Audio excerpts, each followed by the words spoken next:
بسم الله الرحمن الرحيم والصلاة والسلام على رسول الله وعلى أهله وصحبه ومن دعا بدعوته أو استنى بسنته إلى يوم الدين. أما بعد. السلام عليكم ورحمة الله وبركاته.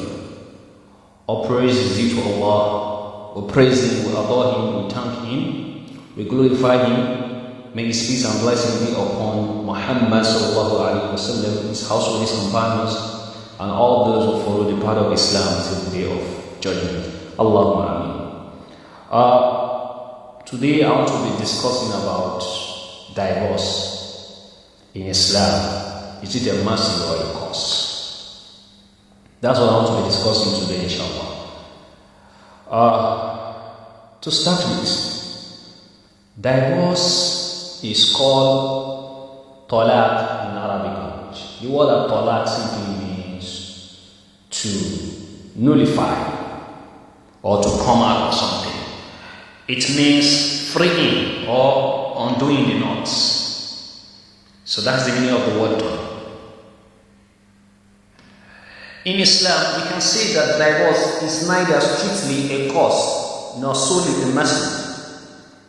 It is always viewed as a last resort when a marriage cannot be sustained due to irreconcilable differences or harmful circumstances. Now, you see, when we talk about divorce, to me, divorce is a mercy from Almighty Allah. Why will I say divorce is a mercy from Almighty Allah? Because whatever Allah has made halal for us is a mercy. Whatever Allah has made haram for us is because that is cost.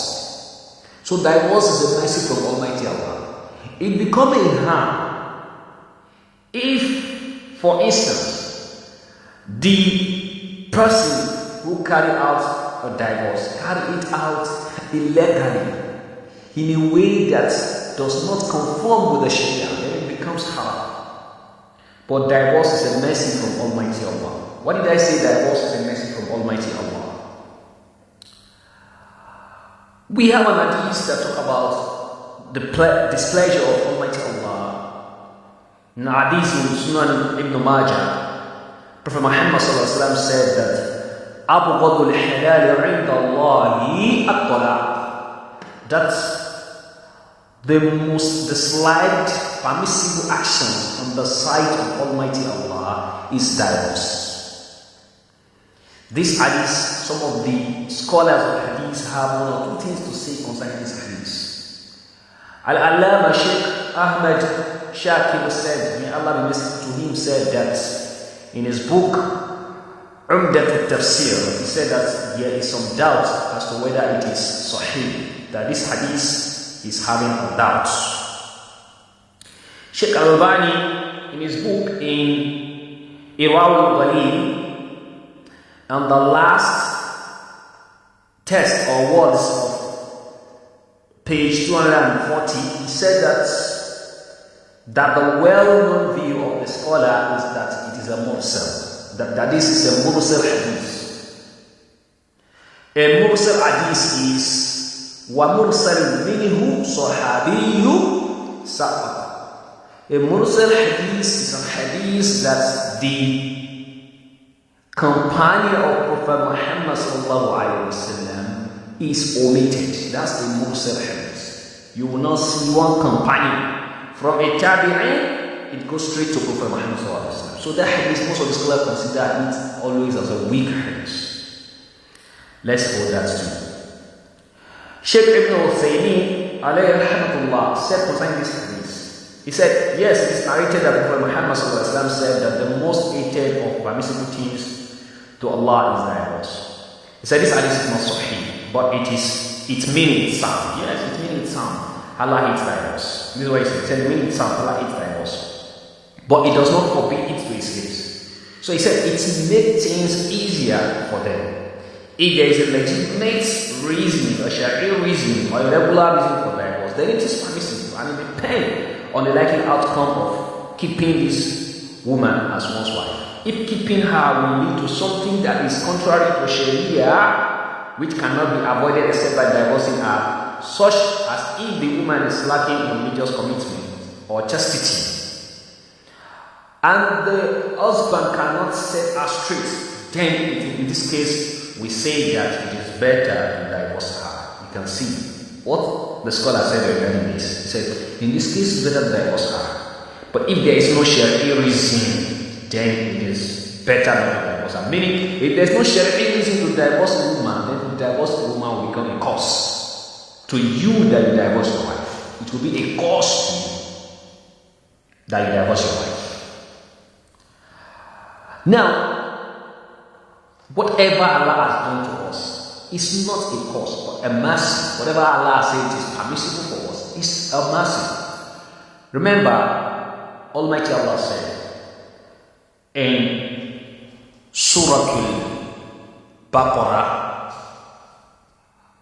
verse 268, yes, I think verse 268, Almighty Allah said that. But Allah said, "Ash-shaytanu ya'idukum al-faqra wa ya'murukum bil-fahsha."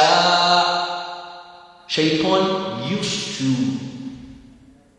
incite poverty, and Shaitan used to incite you to immoralities.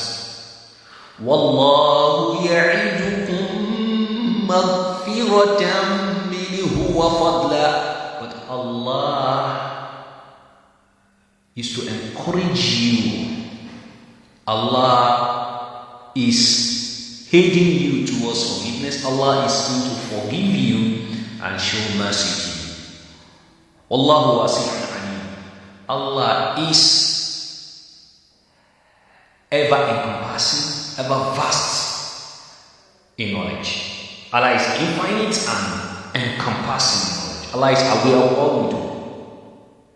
You see, here we understand something.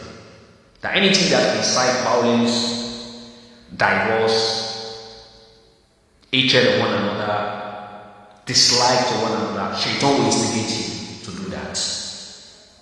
But anything that will bring mercy, calmness, love, Allah will inspire you towards that. So Shaitan usually instigates divorce. Shaitan usually instigates violence, corruption, facade in the land. So the hadith might not be authentic, but its meaning is sound. This is what Shaykh Hussein said. The meaning is sound. So it will not be wrong to say that Allah dislikes divorce, even though we cannot find very authentic hadith for this. It will not be wrong to say that. You look at it in this way too. Allah in His infinite mercy allowed that when a man divorces his wife, it should be 3 times. 3 times is the final point of no return. That the 3rd time is called the breaking point. If you understand Hooke's law in physics that talk about elasticity, you know Hooke's law is saying that provided the elastic limit is not exceeded, the force of attraction or repulsion is directly proportional to the extension. So the elastic limit of a divorce, which is the breaking point, is the 3rd divorce. If Allah is so merciful that because Allah does not really want you to marry and then divorce, and how can you even ever have the intention that when you marry your wife, your dream is one day you can divorce her? You are not a good man to think of this. Our society will not have exploded if not for varieties of divorce cases we have today. In fact, it's so rampant that it's scaring a lot of people away from marriage. Whether the fault is from the man or from the woman, divorce is becoming so rampant. So is it a mercy? Yes, it's a mercy if it is being done in the right way. And it's a curse if you take it in the wrong way. Divorce will be a mercy. Divorce is a mercy from to avert death, to avert casualties, to avert something that is dangerous to you. Divorce is a mercy because of this. But when you take it in a wrong way, then it becomes a cause. Allah gave 3 for it to be called to reach the breaking point. The third one is a breaking point. The second one is called the elastic limits. And the moment you exceed the elastic limits, then you get to the breaking point, which is called the point of no return, until your woman marries another man, and then the man also divorces her, then you can take her back. And that might take a century. It might never happen unless you plan it. Some people used to plan it and organize it. This is stupidity. You think you are mocking yourself. You think you are mocking anyone. You are rather mocking yourself. How can you decide that, oh, my wife, since I've divorced you for the third time, go and marry another man, then when you marry the man, then the man should later divorce you and I'll marry you again. You are very stupid. You mustn't reach this third point when you divorce your wife, when you reach the second point, which is called the elastic limit. Stop! Obey, stop! Stop! Divorce is only allowed in 2 cases. The third case, that is the breaking point. That is the point of no return. And if you must return, you can see that you have to go through the process of refreshment. Your wife becomes someone else's property. The person must have married. The person may marry her for maybe 10 years or 20 years. And then, if Allah wills, she comes back to you. Not because you plan it. You see, that's why you're going to reach this point. Now, Ibn Taymiyyah, alayhi rahmatullah, Imam Ahmad, Ibn Taymiyyah, Ibn Taymiyyah said concerning divorce in his Majmu' al-Fatawa in volume 32, page 81. Ibn Taymiyyah has this to say concerning divorce. He said, the basic principle regarding divorce is that it is not allowed. Yes. Listen very well. He said the basic principle is that divorce is mamnu'. So that's the basic principle, that divorce is not allowed. He said that al-aslu fi talaq al-hadar. It is that it is not permissible. It is mamnu'. And that it is only permitted to the extent that it is necessary.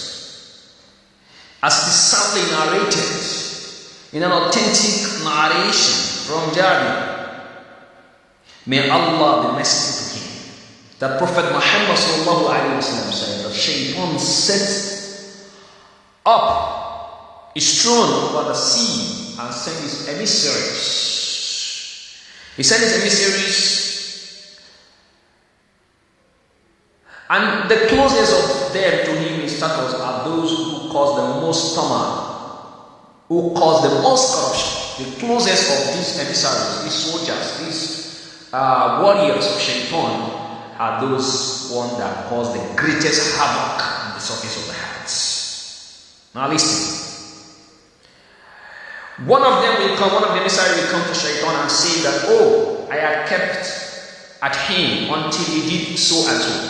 Probably he will say to him that I have kept on him. I kept on, inspiring him until he commits zina. Subhanallah. Shaitan will inspire you to commit zina. Because whatever he will, Shaitan will do. يَعِدُكُمُ الْفَقْرَ وَيَأْمُرُكُمْ بِالْفَحْشَاءِ. Shaitan will inspire you to commit zina. Shaitan will inspire you to what? To separate from yourself, to quarrel, to fight yourself, to cause this. Shaitan will inspire you to cause corruption in the land. And you will go and do it. And then his servant, his boys will go back to him and say, oh, I inspired you also to do so and so. And then he did it. Shaitan will say, okay, good of you. Then another one will say, oh, me, I am inspired. I kept on at him until I separated him from his wife. Subhanallah. He said he kept on until he separated you from your wife. This is what Shaitan will tell. This is what emissary will tell Shaitan. And shaitan, you know what shaitan will do? Then shaitan will draw him close to him and say that you are the one. And shaitan will embraces him because of this lofty deed to shaitan. Lofty deed to shaitan, but this deed, it's going to anger Allah if it is done in a way that is not permissible. If you divorce your wife without a Sharia reason, it will be a curse on you. Oh brothers in Islam, do not divorce your wife without a Sharia reasons. It will be a curse on you. It will be a curse. It will be a curse on you. Do not divorce your wife without a Sharia reason. بعد أعوذ بالله من الشيطان الرجيم. Almighty Allah said in Surah Al-Baqarah, يعلمون الناس السحر وما أنزل على الملكين ببابل هاروت وماروت وما يعلمان من أحد حتى يقولا إنما نحن فتنة فلا تكفر فيتعلمون منهما ما